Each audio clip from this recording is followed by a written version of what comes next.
The Sandigan Bayan finds former Quezon City Mayor Herbert Bautista guilty of graft in connection with a 32 million peso contract for the purchase of an online processing system of the city's occupational permitting and tracking system in 2019 without the City Council's approval.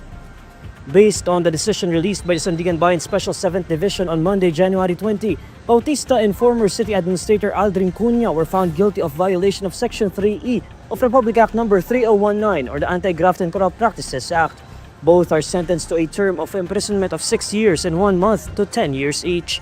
Bautista and Cunha are also perpetually disqualified to hold public office. State prosecutors earlier accused Bautista and Cunha of facilitating the full payment of supplier Geodata Solutions Incorporated without authorization from the City Council and before the completion of the project.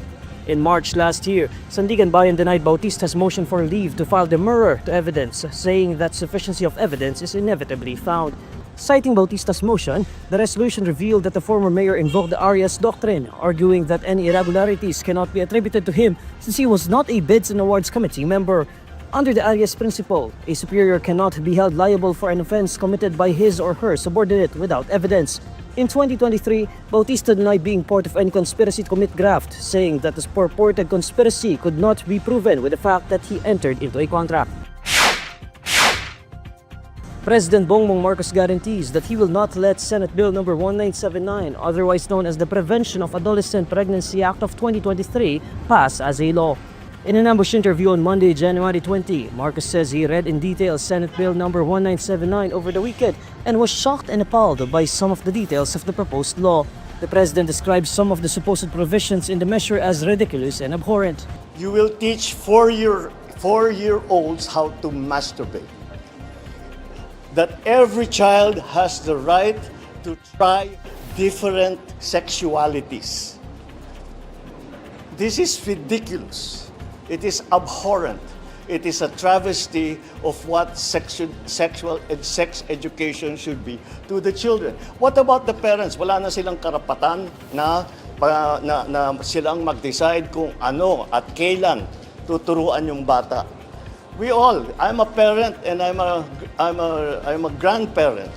So I feel very strongly about this. Marcus clarifies that he is in full support of teaching children their anatomy, reproductive systems, consequences of early pregnancy, and the prevalence of human immunodeficiency virus or HIV. However, he says he will immediately veto the bill if it is passed containing the supposed provisions he considers abhorrent. Pero yung mga sinama nila na mga woke na absurdities are abhorrent to me. And I'm already guaranteeing hindi pa napasa ito. Pero if this bill is passed in that form, I guarantee all parents, teachers, and children, I will immediately veto it. In a video statement on Monday, Senator Hontiveros, principal author of the bill, assures Marcos that the proposed measure does not contain the provisions he finds problematic. Mr. President, with all due respect, maliwanag na wala po sa bill kahit ang salita na masturbation. Wala din po yung try different sexualities. CSE contains the very same things you support. Teaching kids anatomy, the consequences of early pregnancy. Yan po ang atin ding isinusulong.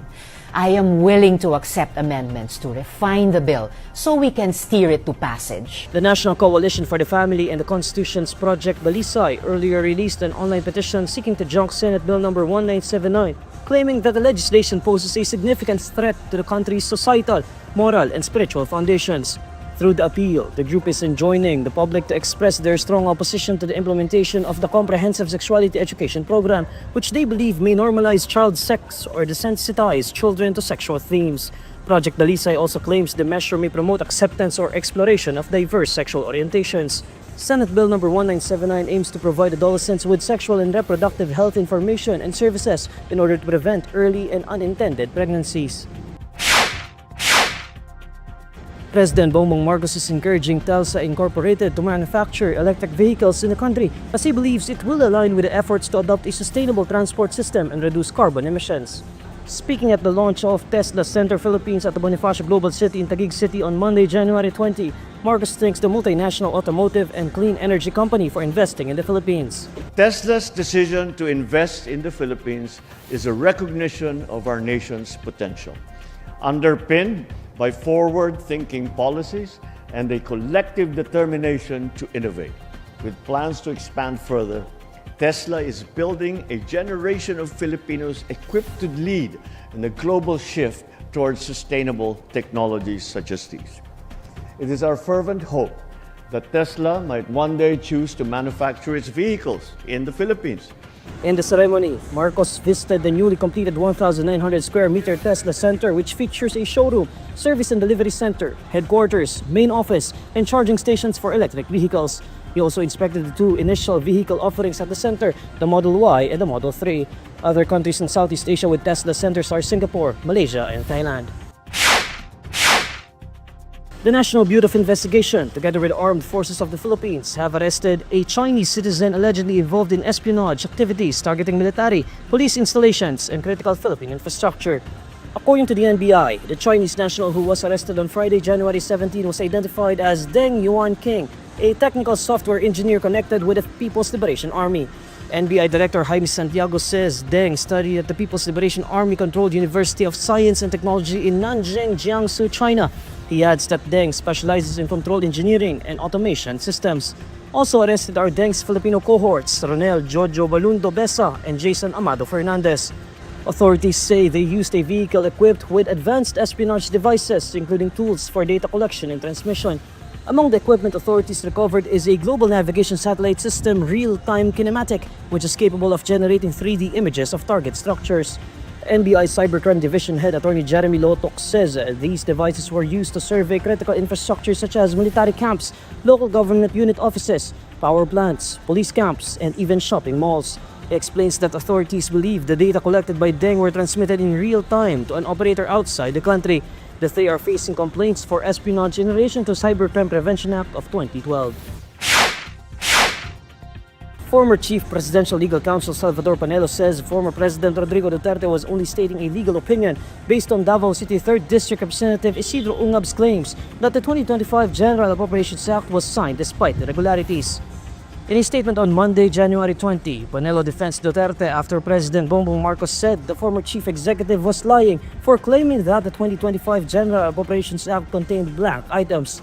Panelo says Duterte himself did not allege there were any blank items in the 2025 national budget, adding that the former president was only giving his opinion as a lawyer. Panelo also believes Marcos's response is misplaced and being anchored on the wrong premise. Panelo then says the best evidence lies within the document of the General Appropriations Act. In a video released on Davao City Mayor Sebastian Duterte's YouTube channel on Saturday, January 18, Ungab alleged discrepancies in the Bicameral Conference Committee report on the 2025 national budget. He claimed that some portions of this year's government spending plan were left vacant, even lamenting that in his 15 years as a lawmaker, it was the first time that he supposedly encountered a budget bicameral report with blanks.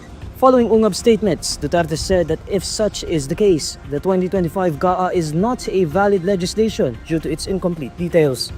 Pagka ganon, there's something terribly wrong.